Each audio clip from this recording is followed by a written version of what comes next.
Europe 1, 11h, 13h, Pascal Praud et vous. Pascal Praud et vous de 11h à 13h sur Europe 1 et nous démarrons notre émission spéciale Noël avec notre invitée Pascal, Stéphanie Lequelec. Que je salue, bonjour Stéphanie Lequelec. Bonjour Pascal, bonjour à tous. Vous êtes chef doublement étoilé au guide Michelin, vous êtes au fourneau dans un restaurant qui s'appelle La Seine.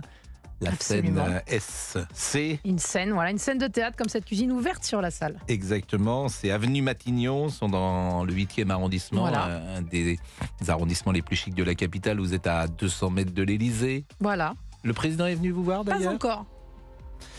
Et vous proposez évidemment des menus. D'abord, le 24 décembre au soir, c'est ouvert votre restaurant? Alors le restaurant n'est pas ouvert, les restaurants, parce que j'ai La Seine et j'ai Vive également une table marine dans le 17e, ils ne seront pas ouverts, ils seront ouverts au 31. En revanche, mon traiteur, et je serai moi-même tout le 24 à donner les petits paquets chez MAM, mon traiteur du 17e arrondissement. Et vous allez peut-être nous conseiller, est-ce qu'il faut mieux, que faut-il prendre? Et puis il y a l'aspect financier aussi Bien sûr. qui est important, parce que je vois une poularde par exemple, pour 8 personnes, chez un boucher de grande qualité aujourd'hui, on est sur des prix de 80 €. Oui, à peu près. Oui, Bon, bien tassé. c'est beaucoup d'argent. C'est beaucoup d'argent. Une bûche chez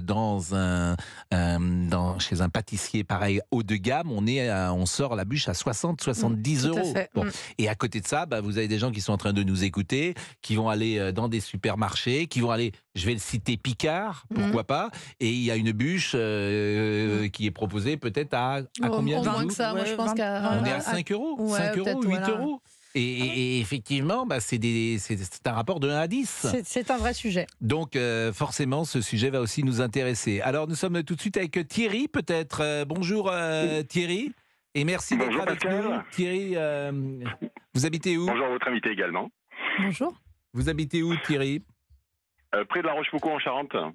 Et alors, vous savez déjà ce que vous allez dîner le soir de Noël? Alors nous, c'est pas le soir, c'est le jour de Noël à midi. Mhm. Donc ça sera un rôti de bœuf d'un éleveur local, Mhm. avec en entrée un foie gras que je vais faire moi-même. Et en dessert, île flottante. Il n'y a qu'un petit écart, c'est sur les pommes dauphines, que ça sera du congelé. Sinon, j'ai pas trouvé de fournisseur local pour la pomme dauphine. Bon, et puis je sais pas les faire. Ah, parce qu'il faut se mettre un peu en cuisine pour les pommes dauphines, c'est pour ça. Voilà, mais après, c'est la facilité. Enfin, sérieusement. Stéphanie Mais sinon, Lequelec. tout le reste, c'est local et puis maison. Très bien. Stéphanie Lequelec, moi j'aime bien le foie gras, mais parfois je le trouve lourd. Donc si je vous dis, faites-moi un foie gras, mais qu'il ne soit pas écœurant, qu'est-ce que vous me répondez?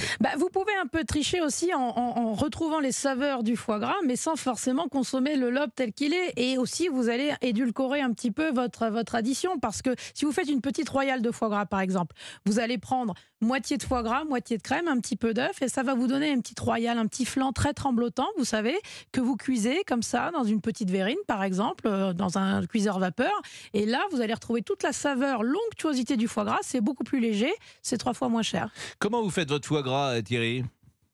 Je prends le lobe, je le sale. Qu'est-ce qu'on appelle je le lobe? Parce que je suis même pas C'est le sûr que foie. chacun le foie. C'est le foie, Ah, c'est le foie dans son C'est le entièreté. foie. D'accord.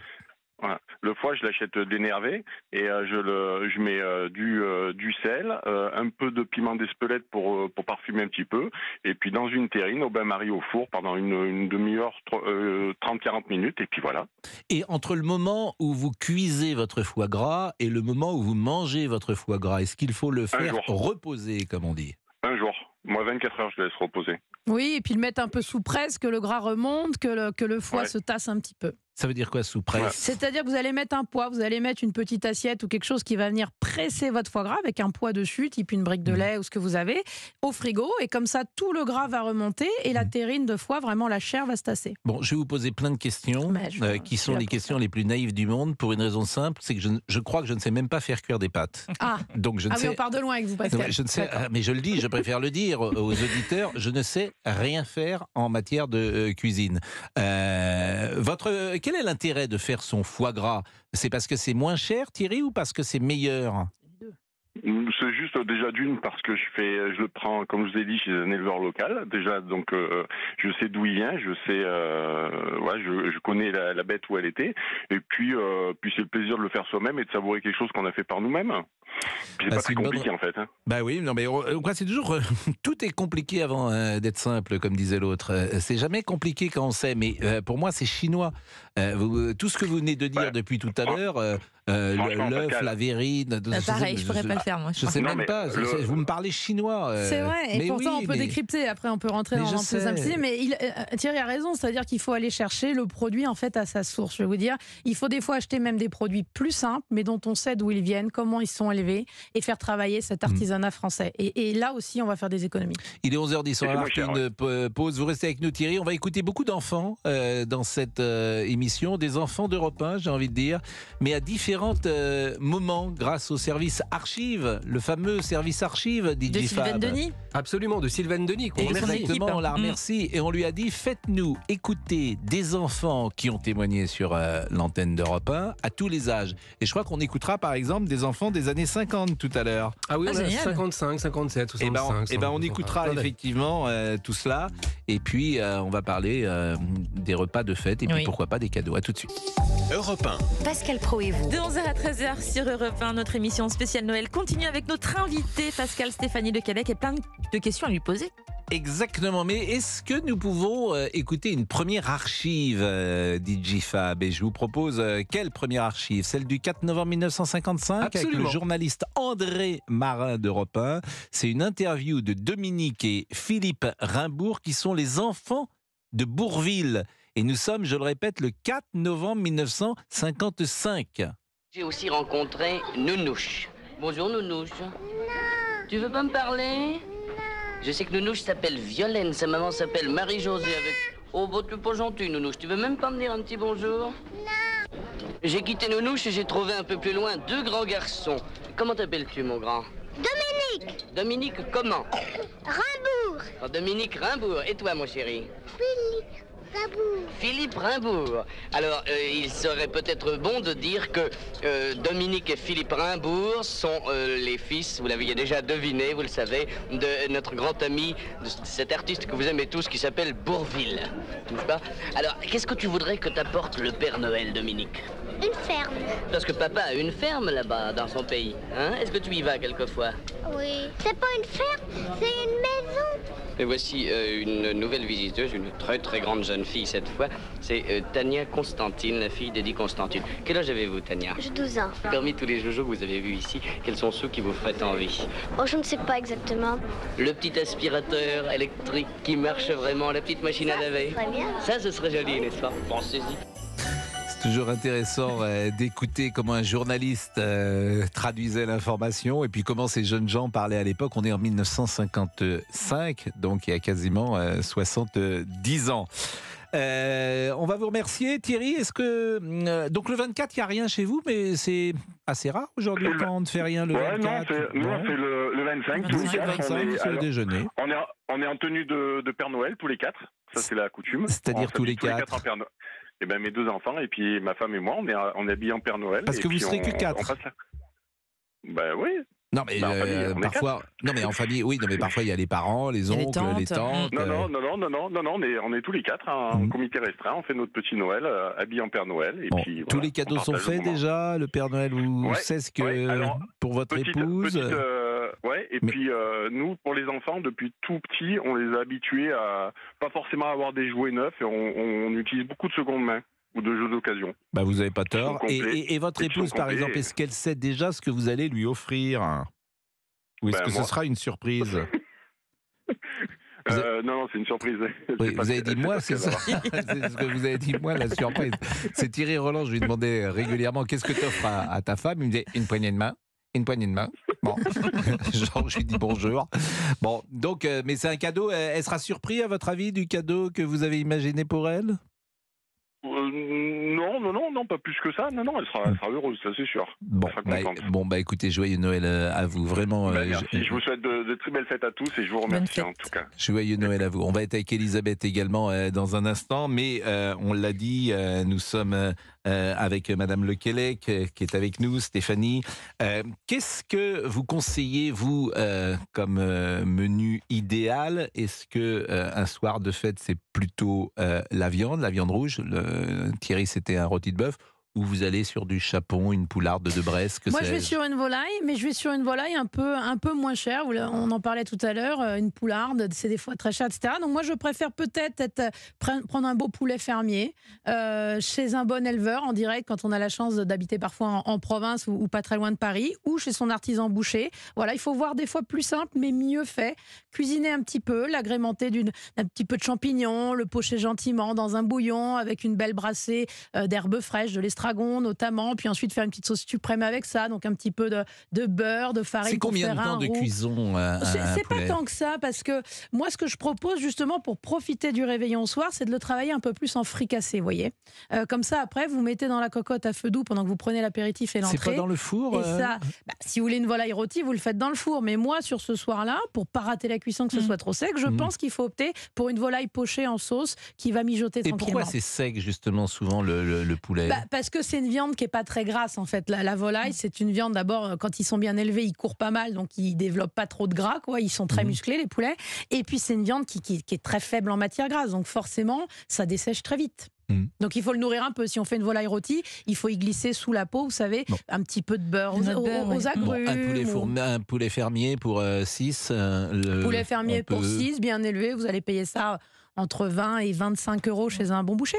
Il faut évidemment vous recommander toujours d'aller chez un boucher, même si dans les grandes surfaces, maintenant, il y a des rayons boucherie. Il y a des rayons boucherie qui travaillent de mieux en mieux, je dois le dire, et parfois en filière courte, notamment en région, donc pourquoi pas. Mais il faut en tout cas privilégier le rayon boucherie en grande surface. Qu'est-ce qu'on boit avec un poulet fermier? On aurait tendance à boire un vin blanc quand même avec un poulet qui soit, même sur le poulet rôti, le côté grillé de la peau, on peut même aller des fois sur un vin moelleux, sur une peau de poulet rôti, c'est pas mal. Sinon, un vin blanc plutôt aromatique, sur une volaille. Ouais, sur une volaille en sauce, bien sûr. Mais quoi comme vin blanc? Le Chablis, par exemple? Des choses comme ça? Des choses un peu moins sèches, avec un peu plus d'aromatique. Pourquoi pas aller chercher un Condrieu ou des grands Riesling d'Alsace? Bon, on n'a pas parlé de l'entrée. Qu'est-ce qu'on peut recommander pour une entrée qui soit à la fois qui fasse Noël et qui soit pas hors de prix? Coquille Saint-Jacques, c'est cher? Alors, coquille Saint-Jacques, vous faites bien de le souligner, Pascal, cette année, elles sont très belles et elles sont pas très chères. Et puis, on peut, avec 2-3 noix de Saint-Jacques, donc ça fait environ 500 grammes de coquille brute avec la coquille, on peut arriver à faire une très belle entrée en les taillant très fines en carpaccio. Et puis, on peut faire une petite marinade. Alors, vous mettez une cuillère à soupe de moutarde à l'ancienne, un jus de citron vert, un zeste de citron vert, un petit peu d'huile d'olive et vous grattez une gousse de vanille comme ça qui va vous donner un petit twist dans la recette et vous allez napper à la minute vos coquilles Saint-Jacques coupées finement et ça vous fait une entrée de Noël avec 3 herbes dessus. Il est 11h20 et on avait promis une surprise. Je suis un peu étonné. Vous m'aviez promis une surprise, monsieur Bouc. Mais la surprise arrive, la surprise est vivante. Donc forcément, c'est pas à la minute près. C'est-à-dire, la surprise est vivante, c'est-à-dire. Ah bah écoutez, vous voulez que j'en donne, que je donne un peu plus d'indices? Non, mais mon bonnet a changé depuis tout à l'heure. Mon bonnet a changé? J'ai l'impression, c'est le même. Non, c'est pareil. C'est le même. C'est exactement le même. C'est les oreilles qu'il y a sur le bonnet? Oui, c'est ça. Il y a des gros moyens là. Les gens peuvent nous voir. Ah évidemment, sur europe1.fr. Évidemment. Sur Europe 1 avec Monsieur l'application Liberty. La surprise arrive. Bon, c'est pas Monsieur Liberty la surprise. Alors Monsieur Liberty est une surprise. Oui. Mais il y en a une deuxième. Ouais. Ah bon. Ne soyez pas étonnés si vous êtes sur la route, si vous nous écoutez pour la première fois. Chaque jour, nous sommes là depuis le 28 août avec Géraldine, avec Fabrice Lafitte, avec celui qu'on a appelé Monsieur Boubouk parce qu'il s'occupe de la page Facebook. Mais elle est un peu en jachère, cette page Facebook. Qu'est-ce que vous voulez dire là? Ah non, vous n'allez pas m'énerver la dernière émission de l'année. Qu'est-ce que ça veut dire? Il y a que 5000 personnes. 6100 depuis le 28 août, vous trouvez que vous avez beaucoup bossé? Mais attendez, je suis parti de zéro, de rien, personne ne m'a aidé. De zéro, non, de zéro. Non, mais c'est magnifique quand même. Combien? Elle est puissante cette page. 6100. Et puis DJFab peut-être va nous préparer une petite musique régulière de Noël. Moi j'aime beaucoup. Dites-moi. Bon, ce soir on attend à 12h50 la musique de Noël que vous aurez choisie. Mais parmi celles déjà qu'on a entendues, si on pouvait réentendre Eddie Mitchell chantant Noël Blanc, parce que c'est ma préférée. Eh bien écoutez. Noël Blanc par Eddie Mitchell.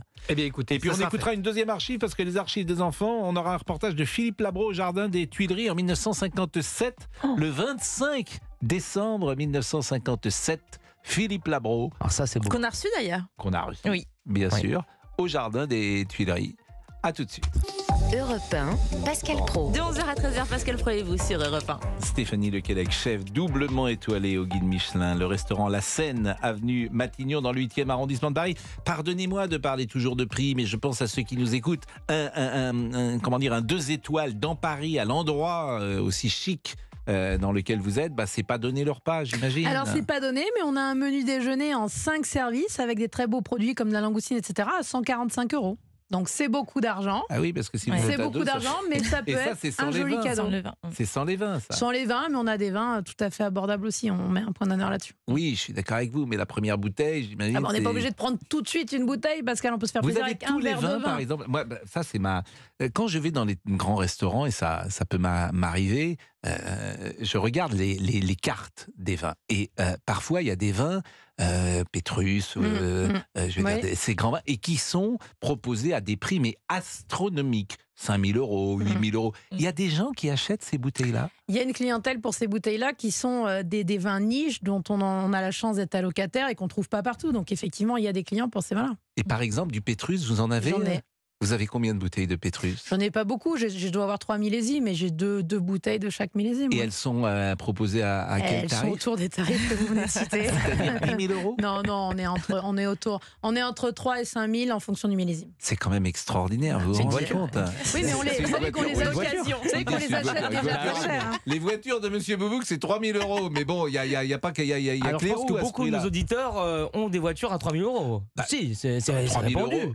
€. Faites attention quand même, parce que c'est une Ça fouée. existe d'occasion. C'est une Fuego. Tous mes amis ont des voitures à 3 000 €. Tous mes amis. Non, mais c'est une voiture qui a 30 ans. Oh non, pas forcément. On va se renseigner. Non, sérieusement, une vieille Twingo à 3 000 €. Faites attention d'ailleurs, parce que parfois ça peut être un mauvais achat, parce que quand vous l'achetez à ce prix-là, il peut y avoir beaucoup de réparations. Ah oui, mais bon. En tout cas, moi, ça me fascine toujours les plus grands vins que vous ayez en Bordeaux. Il y a Romanée Conti également. Oui, également. Mais Romanée Conti, c'est encore plus cher. Oui, c'est encore plus cher parce qu'on est dans l'exceptionnel. Il y a très très peu de production, donc il y a très peu de bouteilles. Donc on est dans un produit effectivement d'exception. Et donc là, ce sont des clients milliardaires ou des amateurs de grandes tables. Voilà, il y a un petit peu de tout. C'est-à-dire que pour eux, une bouteille à 5 000, c'est comme nous. Le rapport à l'argent est effectivement pour certains d'entre nous différent. Bon, écoutons ce petit reportage, ou ce grand reportage du 25 décembre 1957. C'est notre ami Philippe Labro, que vous connaissez, qui est passé par Europe 1. Il avait 21 ans en 1957 et il est au Jardin des Tuileries un 25 décembre au matin. Dans le jardin des Tuileries, il est 6 h du soir et une cinquantaine d'enfants s'amusent avec les jouets qu'ils viennent de recevoir, avec leurs bicyclettes, avec leurs patins à roulettes. Et devant le bassin des Tuileries, les enfants jouent avec leurs bateaux tout neufs. C'est pour Noël que vous avez reçu ces bateaux? Non. Qu'est-ce qui t'a donné le Père Noël? Une voiture téléguidée. Une voiture téléguidée, quel genre? Une DS. Il t'a donné aussi ce chapeau des croquettes? Oui. Toi, qu'est-ce qui t'a donné? Un diabolo. Qu'est-ce que c'est un diabolo? C'est ça. Alors explique-moi comment ça marche. Il y a des baguettes, alors on attache une ficelle au bout par un petit trou. Oui. Et alors il y a une bobine qu'il faut faire rouler, puis il faut le lancer, puis il faut le rattraper. Il faut essayer de le rattraper. Puis il m'a apporté un dictionnaire Larousse. Ah. Il m'a apporté un stylo en or. Oui. Puis il m'a apporté le jeu du docteur Magici. Tu l'as pas amené ici avec toi, non? Non, c'est dans une boîte. Alors il y a des questions. On a un petit magicien. On le pose sur un aimant et on le fait. Et alors l'aimant le fait tourner et comme on a choisi une réponse, il nous la donne. Dis donc, il a été très généreux avec toi, le Père Noël. À chaque fois que j'entends une archive, je me dis, par le plus grand miracle, cette dame, elle est peut-être en train de nous écouter. On était en 57, elle a 70 ans aujourd'hui, parce qu'elle avait 5 ans en 57, manifestement. Elle est peut-être de 52, de 53. Et peut-être existe-t-elle toujours, peut-être est-elle vivante, peut-être au contraire ne l'est-elle plus, je n'en sais rien. On a parlé de l'entrée avec vous, et vous proposiez des coquilles Saint-Jacques, Stéphanie Lequelec, un poulet en plat principal. En dessert, voilà un sujet difficile. Bûche pâtissière ou bûche glacée? Vous nous le direz après la pause. Europe 1. Pascal Praud et vous. De 11h à 13h, et notre émission spéciale Noël se poursuit avec notre invitée Stéphanie Lequelec, et nous étions en train de parler de bûche, le dessert de Noël. Exactement, atmosphère et magie de Noël. Stéphanie, qu'est-ce que vous nous conseillez comme dessert? Alors, on On part du principe qu'on se lance dans un peu de cuisine, qu'on va faire la bûche à la maison. C'est dur. Ça, j'imagine du boulot que quand même. Ça peut ne pas être la si bûche compliqué que ça. pâtissière ou la bûche Pâtissière, parce qu'on n'est pas obligé de faire des crèmes au beurre très compliquées. Aujourd'hui, on peut faire simplement une petite crème bavaroise en achetant même une crème anglaise chez un artisan. Vous savez, aujourd'hui, il y a des épiceries quand même qui font ça bien. Oui. Et simplement y ajouter de la crème fouettée. Vous montez de la crème liquide un peu fouettée. Ça va vous donner une petite mousse à la vanille. Vous réalisez un biscuit génoise tout simple. C'est de la farine, des œufs, du sucre. C'est toujours simple. Mais c'est très fin, C'est ça que j'adore avec les cuisiniers, c'est que c'est toujours simple. Et puis quand on est confronté à cette réalité, ça le devient moins. Ou alors vous faites une bûche glacée maison avec des sorbets à minute, c'est-à-dire que vous pouvez congeler vos fruits en saison. Donc là en ce moment par exemple, prenons mangue framboise par exemple. Partons du principe que vous achetez des framboises surgelées ou vous les avez surgelées en saison. La mangue pareil. Et en fin de compte, vous les passez congelées dans votre robot mixeur. Vous y ajoutez un yaourt, un petit peu de sucre, ça va vous donner une glace à la minute, comme ça. Et puis vous pouvez tout à fait mouler ça et vous avez votre bûche glacée. Stéphanie Lequelec, chef doublement étoilée au guide Michelin, La Seine, Avignon, avenue Matignon. Oui, laissez-moi à Paris, Pascal. À quel âge vous avez décidé d'être depuis toute petite, chef. mais je suis rentrée à l'école hôtelière, j'avais 14 ans, mais c'est une espèce d'évidence. Vous êtes né dans... Pas dans une famille de gourmands, où pour le coup on était 20 autour de la table à Noël, etc. On avait bien mangé, mais on n'était pas restaurateur, mais c'est une espèce de vocation chez moi, c'est-à-dire qu'il y a une espèce d'évidence. Et quand vous aviez 14 ans, vous habitiez où? J'habitais Enghien-les-Bains, à côté de Paris. Et vous avez fait cette école Ferrandi, je crois? Alors non, moi j'ai pas fait Ferrandi, j'ai fait une autre école pas très loin dans le 7e qui s'appelle Albert Demain. Et comment on devient, alors quel a été votre parcours avant d'avoir la réussite aujourd'hui des 2 étoiles? Parce que vous êtes très jeune. Merci Pascal, oui. C'est vrai, vous faites parmi sûrement... Oui, j'ai la quarantaine, mais on est encore un peu jeune. Moi, si vous voulez, quand je me suis lancée dans ce métier à l'âge de 14 ans, je viens d'un milieu plutôt simple et modeste. On n'allait pas au restaurant, on ne fréquentait pas les étoilés. Donc, je me lançais là-dedans pour faire un petit peu de la bistronomie, vous voyez, des choses très simples et bien faites. Et puis, au cours de l'école hôtelière, je me suis découvert peut-être certaines capacités. Et puis, c'est lors d'un stage au Georges V à Paris que là, j'ai eu la révélation. Je me suis dit, non, en fait, j'ai vu une brigade de 80 en cuisine, j'ai vu la rigueur d'un 2 étoiles et j'ai voulu intégrer cette brigade dans laquelle après on a eu 3 étoiles et puis après c'est de fil en aiguille finalement on est pris un peu dans l'engrenage. Mais comment déjà on arrive au 5 ou au Georges V? C'est pas simple, j'imagine. Avec beaucoup de travail, vous êtes avec repéré beaucoup dans de ces motivation. cas-là? Non, je postule, je fais un stage, je postule, je vais voir le chef, je me bats, il me dit tu commenceras en bas de l'échelle comme tout le monde même si tu as un BTS et puis je commence en bas de l'échelle et puis on se prend au jeu. C'est un monde à l'ancienne, le monde de la cuisine, et c'est ça que j'aime bien. C'est un monde qui évolue quand même. Dans une brigade, on parle aux gens assez durement parce qu'on n'a pas le temps de leur dire s'il te plaît, est-ce que tu peux mettre la sauce, etc. C'est militaire. Dans le feu d'un service. Après, oui. dans les temps de mise en place, voilà, on a beaucoup assoupli et ma génération de chefs a quand même aussi pas mal assoupli les choses parce que je pense qu'aussi on peut faire la même chose en étant poli, gentil et bienveillant avec les gens. On arrive aussi au même résultat. Et moi, j'ai une cuisine complètement ouverte, donc je vais vous dire, on parle très peu. C'est beaucoup un jeu de regard et chacun sait ce qu'il a à faire et voilà. Et quand vous investissez dans un restaurant comme celui-là, j'imagine ce sont des investissements lourds, une cuisine, un endroit, le 8e arrondissement. Comment vous faites financer tout cela? J'ai un partenaire bancaire, c'est-à-dire pareil, on va voir le banquier, on déroule un projet et puis il vous fait ou pas confiance. Moi, ils m'ont fait confiance et puis après, on écrit l'histoire ensemble. C'est un merveilleux métier. Hein. C'est un métier. En fait, moi, j'ai pas l'impression d'aller au travail tous les jours. C'est-à-dire que j'ai la chance de vivre de ma passion. Oui. Je ne peux pas vivre sans cuisine. Je ne peux pas vivre sans toutes ces équipes qui m'entourent, avec qui c'est des conversations culinaires et extraordinaires. Donc voilà, moi, j'ai la chance de me lever tous les matins. Je fais beaucoup d'heures, je travaille beaucoup, mais j'ai pas l'impression de travailler. Mais c'est vrai que on a tous des enfants, on ne leur dit qu'une chose, fais quelque chose qui te plaît, parce que c'est trop dur de faire dans la vie quelque chose qui ne nous plaît pas. Il faut être acteur de son métier. Bon, exactement. Mais vous nous donnez envie, vous avez un enthousiasme, une énergie, et c'est vrai qu'alors en plus vous avez une chance, c'est que ce métier aujourd'hui est à la mode. C'est-à-dire que même dans des milieux favorisés, ce qui n'était peut-être pas le cas il y a 30 ans, vous avez tout à fait raison. Gosse qui dit je vais être cuisinier, il y a 30 ou 40 ans, on lui aurait dit c'est peut-être mieux que tu sois notaire ou avocat ou autre métier, et qu'aujourd'hui on a conscience en plus avec les changements de vie qui arrivent, que ces métiers-là vont être peut-être revalorisés encore davantage Tout à fait. et qu'ils sont à la mode. Ouais, tout à fait. Moi, il y a 25 ans, c'est vrai que du haut de mes 14 ans, et j'étais une jeune femme, en plus, quand je suis allée, et je travaillais pas mal à l'école, quand je suis allée voir mes parents et que j'ai dit, je veux rentrer à l'école hôtelière, je veux pas faire un bac général, je veux faire un bac hôtellerie. Et là, c'est vrai que mes parents m'ont fait confiance à une époque où ils auraient pu me dire, attends, non, on passe d'abord ton bac, puis après tu verras, etc. Et à l'époque, franchement, chapeau à mes parents qui m'ont fait confiance. Mais aujourd'hui, effectivement, les choses ont changé et il faut encourager à partir du moment où on a une passion. Et on voit beaucoup de reconversions d'ailleurs. On voit beaucoup de jeunes d'une trentaine d'années qui ont fait des grandes études et qui se disent, non, en fait, aujourd'hui, je veux faire de la cuisine. Je vais vous libérer dans une seconde. Je résume les qualités pour être performant. Le travail, la passion d'abord, et puis le travail, la créativité peut-être, le goût. Oui, mais la créativité peut arriver dans un second temps. Ça arrive aussi avec une forme d'évolution, de maturité. Mais beaucoup de travail et de passion déjà pour asseoir de très bonnes bases. Et par-dessus ça, après, la vie fait que la créativité vient. Travailler ensemble, il faut avoir un très bon esprit d'équipe. Écoutez, c'est un plaisir vraiment, Stéphanie, de vous recevoir et on ira vous voir dans ce restaurant La Seine, avenue Matignon, dans le 8e arrondissement. Moi, parfois, je trouve que c'est un peu lourd, les grands restaurants, non pas tant dans ce qu'il y a dans l'assiette, mais dans le service. On te propose 12 potes à 3 personnes autour de toi. Venez vivre l'expérience La Seine, où on a un peu désacralisé tout ça. Et